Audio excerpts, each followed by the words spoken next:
A paz de Deus, de nosso Salvador, Jesus Cristo a todos. Sejam todos muito bem-vindos a mais esse devocional aqui no meu canal para a honra e glória do Senhor Jesus Cristo. E hoje nós iremos estudar o livro de Josué, capítulo 5. E neste capítulo nós iremos aprender sobre batalha espiritual, sobre Páscoa, circuncisão e sobre ciclo da bênção e amadurecimento espiritual. Então são muitos assuntos interessantíssimos, tá bom? Essa parte do ciclo da bênção eu não sabia, né? Eu aprendi quando eu fui estudar para fazer esse vídeo. Eu fui ver algumas pregações, né, para ver se tava faltando alguma coisa, se eu tava deixando passar alguma coisa, né? E eu achei um vídeo muito legal, muito interessante, de um pastor abençoado por Deus. E eu coloquei na playlist aqui do meu canal Melhores Pregações. Vai ser o último vídeo dessa playlist, tá bom? É o vídeo mais recente que eu postei lá, tá bom? Então eu quero que vocês assistam, depois que vocês assistirem esse vídeo aqui, assistam esse vídeo também, na minha playlist Melhores Pregações, sobre Josué, o verso 9. Então ele fez um estudo sobre do verso 9 até o 12, né? Eu aqui vou fazer o estudo do Josué completo, tá bom? Mas ele pegou esses trechinhos aqui e ele ensinou sobre o ciclo da bênção. Eu achei muito interessante, aprendi muito, fiquei feliz e eu compartilhei no meu canal porque eu quero que vocês também assistam e fiquem felizes, porque a palavra de Deus é maravilhosa e a gente está sempre aprendendo, né? Então, no meu estudo, eu tinha vários assuntos para falar com vocês e através desse pastor tem mais um assunto agora para eu falar aqui no vídeo também, tá bom? Então, vamos começar esse estudo com a ajuda de Deus, ergue seu bom espírito, em nome do Senhor Jesus. Josué capítulo 5. A circuncisão dos filhos de Israel. Verso 1. E sucedeu que, ouvindo todos os reis dos amorreus que habitaram desta banda do Jordão ao ocidente, e todos os reis dos cananeus que estavam ao pé do mar, que o Senhor tinha secado as águas do Jordão de diante dos filhos de Israel, até que passamos, derreteu-se-lhes o coração, e não houve mais ânimo neles, por causa dos filhos de Israel. Olha que incrível isso daqui, né? Então, por que a gente vai falar sobre batalha espiritual? Porque hoje nossas batalhas não é mais com espada, né? Não é mais derrotando inimigos físicos, né? Lá em Efésios 6, o apóstolo Paulo deixou bem claro quem é o nosso adversário, quem são os nossos inimigos, né? São as hostes espirituais das maldade, são os principados, potestades do ar, são os espíritos malignos, né? São o adversário da nossa alma, que eles estão sempre nos influenciando para que a gente peque, né? Então nós temos que lutar contra esses espíritos maus que ficam nas regiões celestiais, né? Essa é a nossa batalha do dia a dia nosso agora. Agora batalhas espirituais, não são mais batalhas físicas, tá bom? Então quando a gente estuda aqui esse livro de Josué, a gente não pode pensar assim que a gente tem que se armar para batalha, para você se vingar do seu inimigo, não. Nós estamos no período da graça. Jesus Cristo nos ensinou que nós temos que orar pelos nossos inimigos, né? Então a gente vai batalhar contra quem? A gente vai batalhar contra os espíritos malignos, amém? Essa é a batalha do cristão. É contra as hostes espirituais da maldade, os principados do ar. Então é contra esses que nós temos que batalhar, tá bom? Não é contra a carne, não é contra o próximo, não é com aquela pessoa que fez o mal para você, não. É pelos espíritos que estão influenciando aquela pessoa. E como que a gente batalha? Quais são nossas armas? Oração, jejum, intercessão, pagar o mal com o bem, né? Nós temos que usar as armas que o nosso Pai nos dá, que é o amor, é a caridade, intercessão, perdão. Nós temos que batalhar com as armas de Deus, tá bom? E os nossos adversários vão batalhar com as armas que o Pai deles dá para eles, né? Então, o adversário das nossas almas, ele vai dar armas para as pessoas que não creem em Deus. Quais são as armas deles? Ódio, vingança, né? Prejudicar o próximo, mentira, calúnia, né? Então, cada um luta com as armas que tem. Nós cristãos temos que batalhar com as armas que Cristo nos dá, com as armas que o Espírito Santo nos capacita, que é a palavra de Deus, caridade, humildade, né? Perdão. Então, essa batalha espiritual, cada um usa, luta com as armas que foram lhe dadas, né?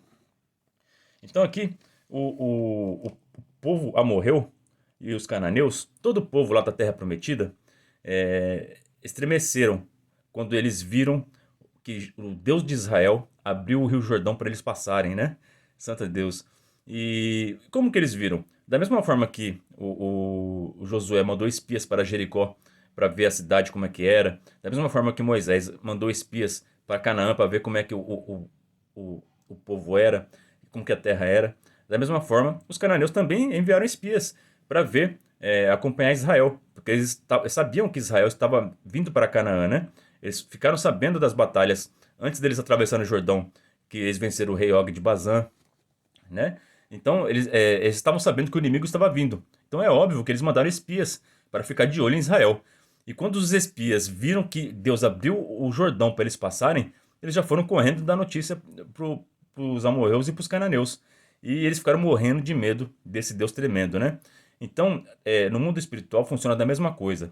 Quando os espíritos maus veem que Deus está com você e que você está sendo obediente à palavra de Deus, esses espíritos maus, eles tremem de medo. Santa Deus. Onde está escrito isso, Marcos? Tiago, capítulo 2, verso 19. Crês tu que Deus é um só? Fazes bem. Os demônios também o creem e estremecem. Santa Deus. Então os demônios estremecem porque eles sabem que existe um Deus vivo e sabem que toda autoridade foi dada a Jesus Cristo. E eles tremem de medo quando escutam esse nome, Santa Deus. Então quando você está na autoridade de Deus, se você está sendo obediente à sua palavra, você recebeu a autoridade e os sinais de Deus te acompanham, os espíritos maus tremem, Santa Deus. Então, os nossos adversários eles estão morrendo de medo, da mesma forma que os adversários de Israel tremiam de medo quando o povo de Israel estava chegando próximo deles, né? Então, quando um homem de Deus, uma mulher de Deus está em oração, está em obediência, quando ela chega no lugar, as pessoas que têm espíritos maus dentro delas, ou que se alimentaram do ódio, de coisas ruins, que são das trevas, quando a luz se aproxima deles, eles se afastam, eles tremem. Ou acontece um confronto, né? Eles tentam te prejudicar, tentam puxar o tapete seu, só que a luz prevalece sobre as trevas, né? Quando aonde tem luz, as trevas se dissipam. Então eles não prevalecem. Então geralmente eles batem em retirada, né? E quando há o confronto, Deus dá a vitória para aqueles que são seus, né? Então a luz sempre vai prevalecer sobre as trevas, tá certo? Então aqui outro exemplo disso, Atos capítulo 19, do verso 13 a 16. E alguns dos exorcistas judeus ambulantes tentavam invocar o nome do Senhor Jesus sobre os que tinham espíritos malignos, dizendo: Esconjuro-vos por Jesus, a quem Paulo prega. Respondendo, porém, o espírito maligno disse: Conheço a Jesus, bem sei quem é Paulo, mas vós, quem sois? Santa Deus.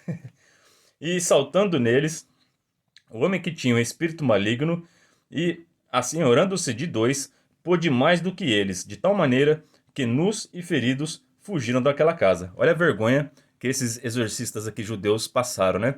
Eles foram tentar expulsar um espírito mau pelo nome do Senhor Jesus, né? Porque eles viram que Paulo ele pregava Jesus Cristo e expulsava os demônios pela autoridade dada a ele pelo nome do Senhor Jesus Cristo, né? Eles pensaram, se funciona com Paulo, vai funcionar com a gente também, né? E foram. E passaram vergonha. Por quê?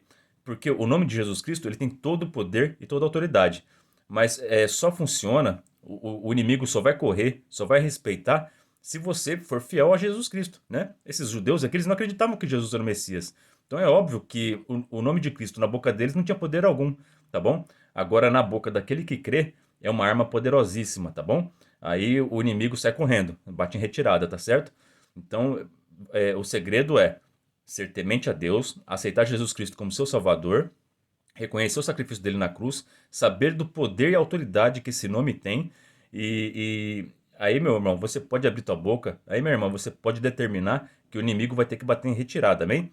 Então, sigam esses passos, sejam fiéis à palavra de Deus, creiam em Jesus Cristo, tenham a certeza da autoridade que esse nome representa na vida daquele que crê, e os espíritos malignos eles têm que manter em retirada, porque Deus deu toda a autoridade a esse nome. Jesus Cristo é Rei dos Reis, Senhor dos Senhores. Não há ninguém acima dele, tá bom? É só o Deus Pai. Tirando o Deus Pai, toda a autoridade foi dada ao nome de Jesus Cristo. E todos têm que se submeter a ele, tá bom? Então todo mundo entendeu essa parte de batalha espiritual, né? Que está bem presente aqui no verso 1, né? Agora vamos começar aqui o verso 2. Naquele tempo disse o Senhor a Josué: Faze facas de pedra e toma a circuncidar segundo a vez aos filhos de Israel.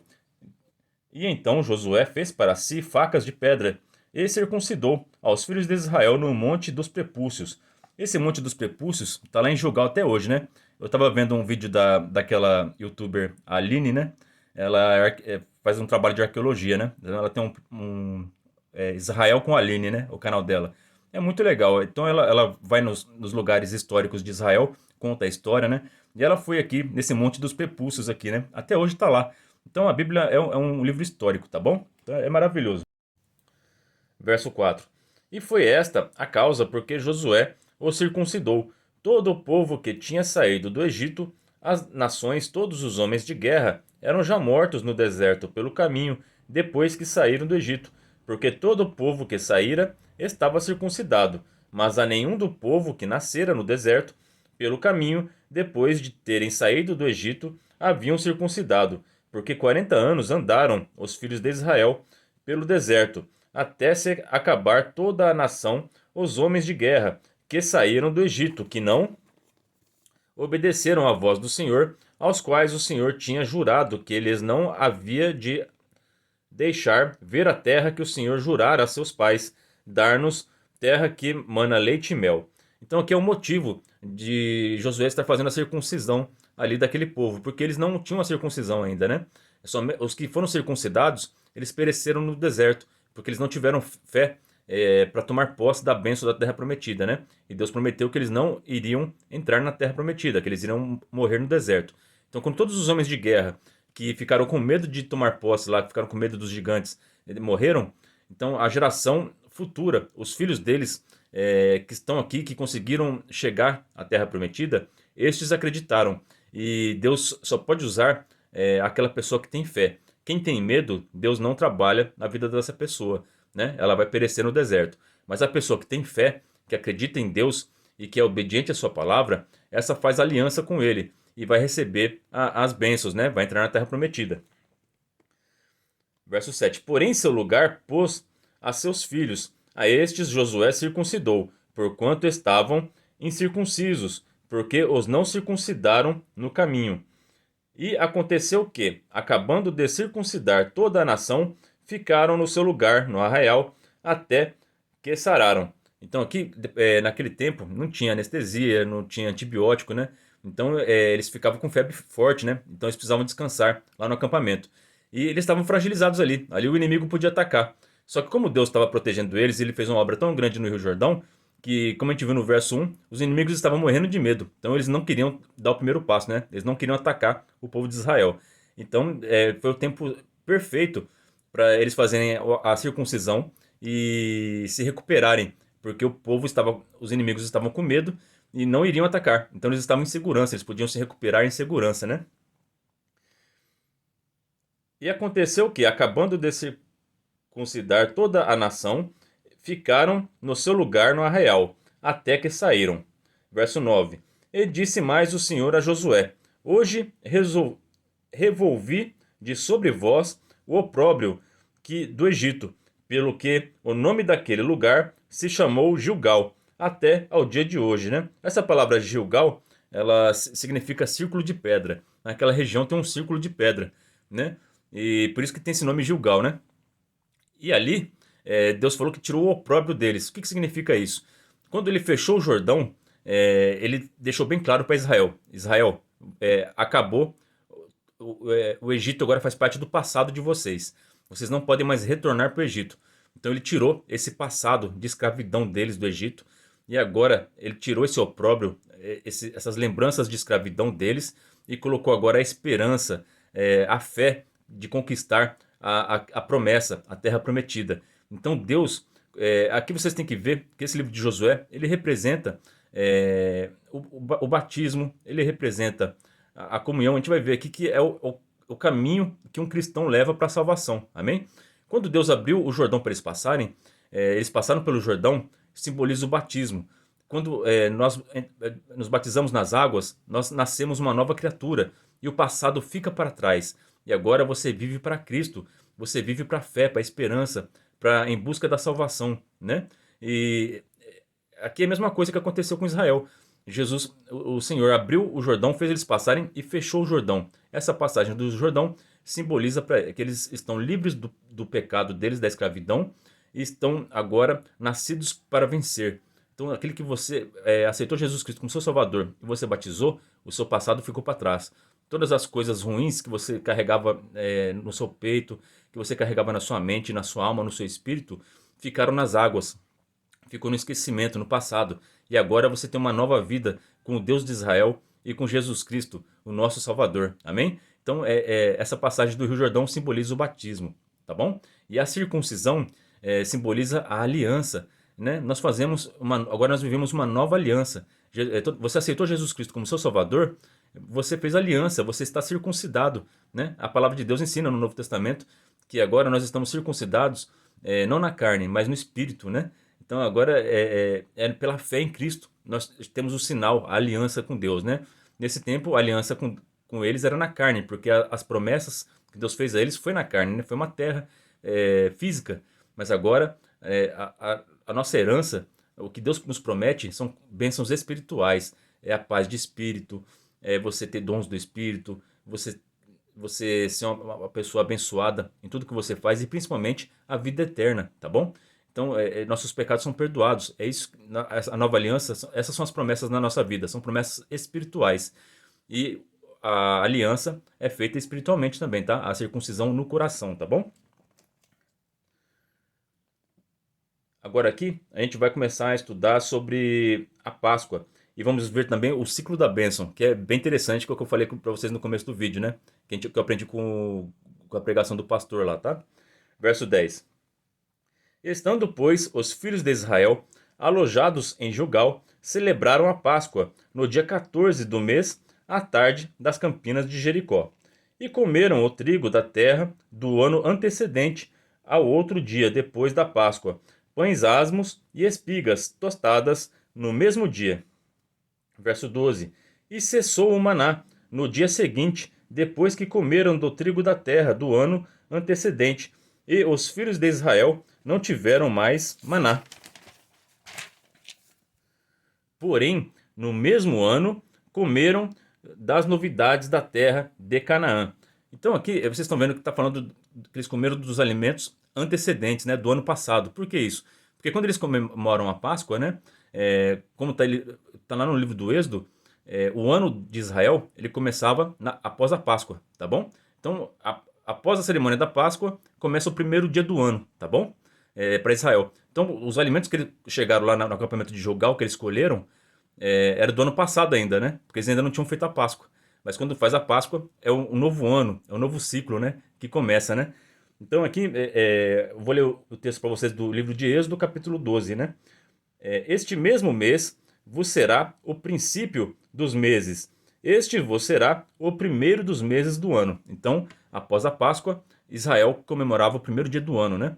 Então, por isso que quando está escrito aqui, que eles comeram alimentos antecedentes do ano passado, né? É porque quando eles chegaram no acampamento, ainda era ano passado, mas quando fizeram a Páscoa, é ano novo, né? Então, é lindo isso. E aqui a parte do ciclo da bênção. Vocês viram que após eles celebrarem a Páscoa e comerem dos frutos da terra, o maná cessou, né? Então aqui fica uma lição muito importante para nós. Muitas vezes você está no emprego, que é uma bênção para você, que você está super feliz e agradece a Deus todo dia por esse emprego, e as portas desse emprego se fecham para você. E você não entende o que está acontecendo, né? Por que eu perdi esse emprego? Pode ser por consequência das suas atitudes, você tomou atitudes erradas, você não estava sendo obediente à palavra de Deus, e você praticou alguma coisa errada no teu serviço e você foi mandado embora por causa disso, né? Isso é uma coisa. Mas pode ser também, se você fez tudo o que estava proposto fazendo o seu serviço, e você perdeu esse emprego, muito provavelmente é um ciclo de bênção que está se renovando na tua vida. Deus fechou essa bênção sua, porque ele já tem preparado uma nova bênção. Fechou um ciclo. Esse emprego foi fechado. Era uma bênção, você estava feliz nele.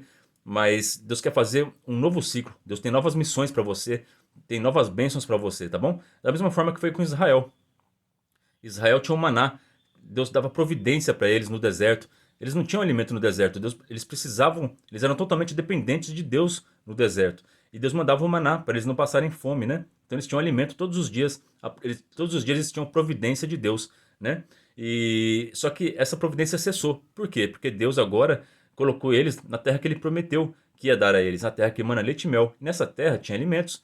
E nós vimos em capítulos passados que Deus fez profecias, né? Quando vocês entrarem, se vocês forem fiéis à minha aliança, eu vou mandar a chuva na estação certa, vocês vão fazer grandes colheitas, e vocês serão prósperos, e eu vou abençoar teu gado, vou abençoar tuas plantações, né? Então aqui é cumprimento da palavra dele, né? Então Deus vai abençoar agora de maneira diferente. Ele não vai mais mandar o maná, cessou o maná, e agora Deus vai abençoar as plantações deles, vai abençoar a criação de gado deles. E é assim que é a nossa vida, é um ciclo, né? Um ciclo sem fim, né? Santo é Deus. Então, às vezes, Deus fecha uma porta para abrir uma porta melhor para você. E uma porta que você vai ser mais útil à obra de Deus também, tá bom? Deus não abençoa você só para te agradar, só porque você precisa da bênção. Você agora, você é de Cristo. Depois que você se batizou, você pertence a Ele e você trabalha para Ele. Às vezes, você precisa entrar em outro lugar para poder falar do amor de Cristo e converter pessoas, tá bom? E é assim que funciona, tá bom? Em todas as áreas da nossa vida. Às vezes você perdeu um ente querido, né, uma pessoa importante para você. E aquela pessoa é uma bênção, era a alegria da tua família se reunir.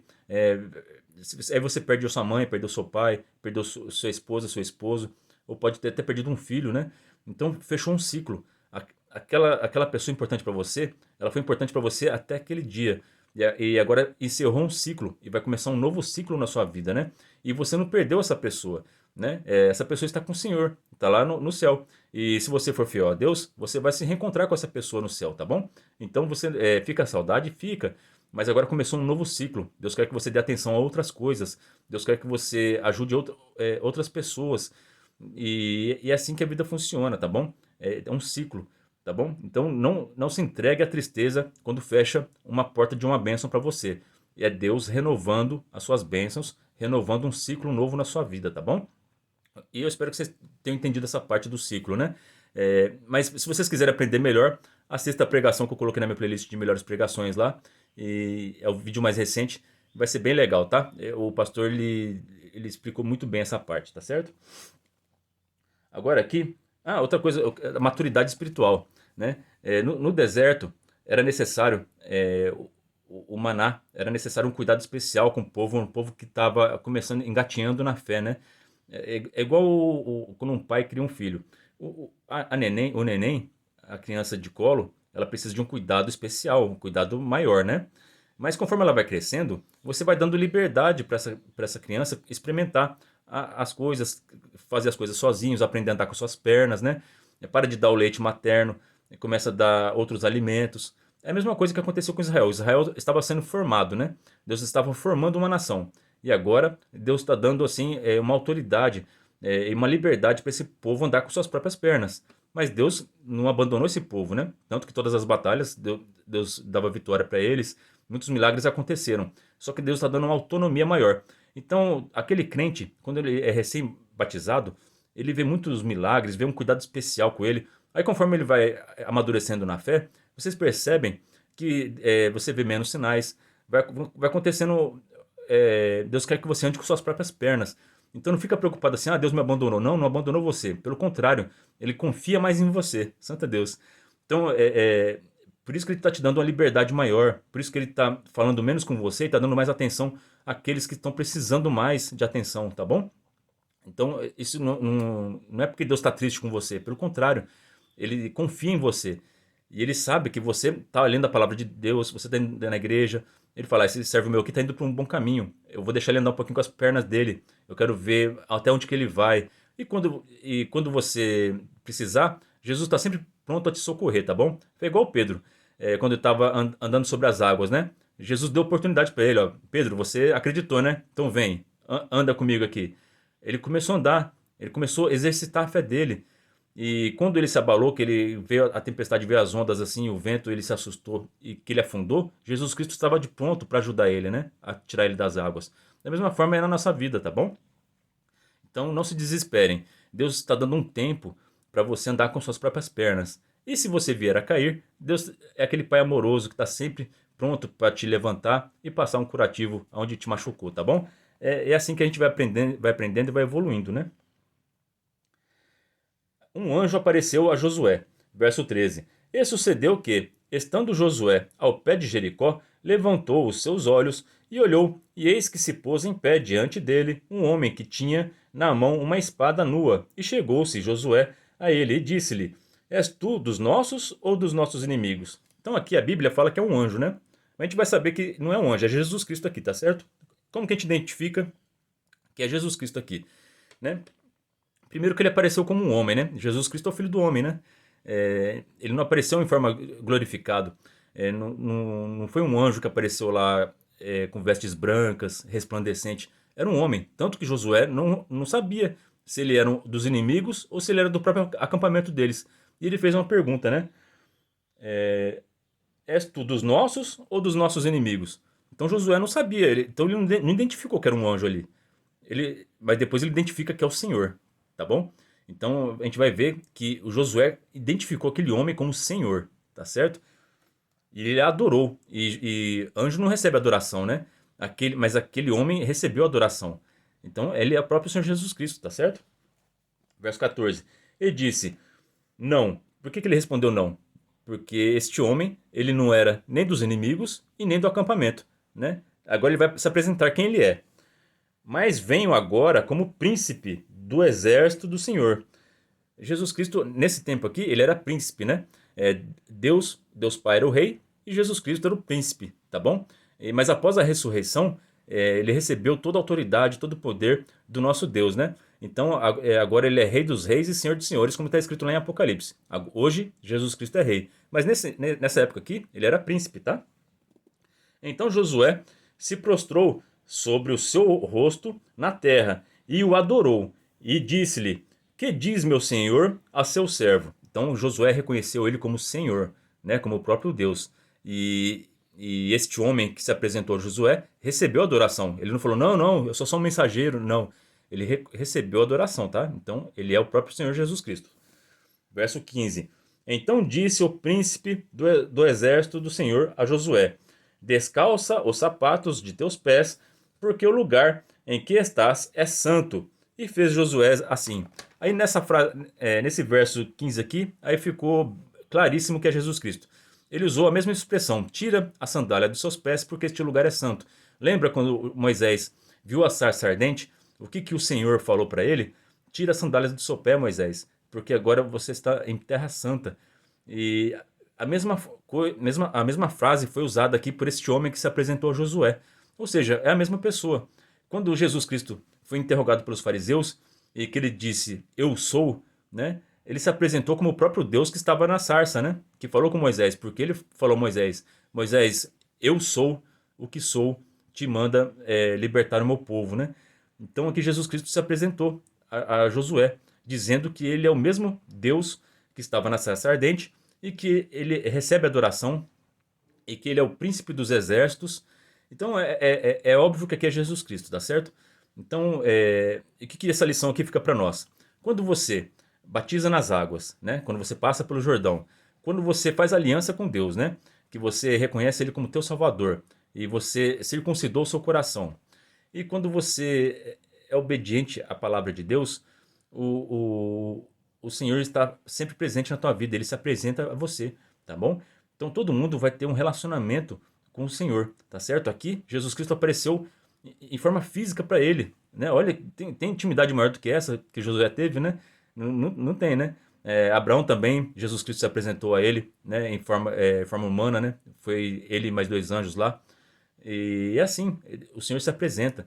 Então, várias vezes, eu já contei alguns testemunhos aqui no meu canal, de anjos que eu vi, só que estavam disfarçados de homens, né? E isso acontece, não foi só comigo. Você pode pesquisar na internet que acontece várias vezes, e é bíblico, tá bom? E quando você ajuda alguém na rua, você pode ter certeza que alguma dessas vezes que você ajudou alguém era um anjo disfarçado ou até o próprio Senhor te testando, tá bom? Para ver a tua fé, tá certo? Então, Deus é o mesmo ontem e hoje eternamente. Então, se vocês forem obedientes a Deus, o lugar onde você está vai ser terra santa, né? Porque o Senhor estará com você e aonde você estiver será terra santa. Então, que fique essa palavra nos vossos corações e no meu também, para que a gente possa servir ao Senhor e que Ele esteja sempre presente na nossa vida e onde nós estivermos seja terra santa e as bênçãos de Deus nos acompanharão. Deus abençoe todos vocês. Orem a Deus por mim e pela minha família e que Deus seja sempre hoje eternamente louvado em nome de Jesus Cristo que vive e reina para todo sempre. Amém.